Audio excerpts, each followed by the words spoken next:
şemşada gözüm düştü. Baban aylansın daşından ol periye gözüm düştü. Peridada gözüm.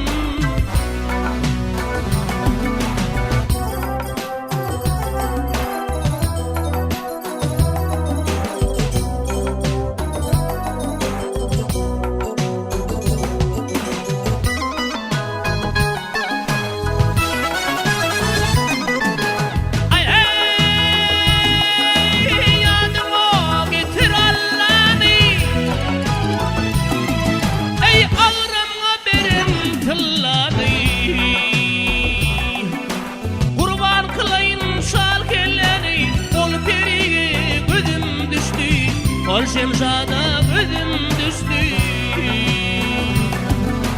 Kurban kılsın şark elleri, peridada gözüm düştü. Ol şemşada gözüm.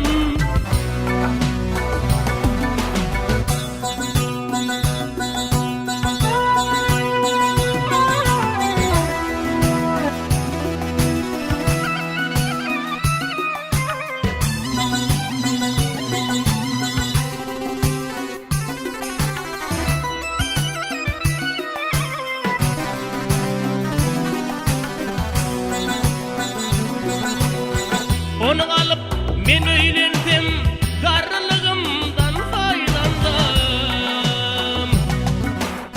Günde taşından aylansam ol periye gözüm düştü. Ol şemşada gözüm düştü. Günde taşından aylansam ol periye gözüm düştü. Peridada gözüm düştü.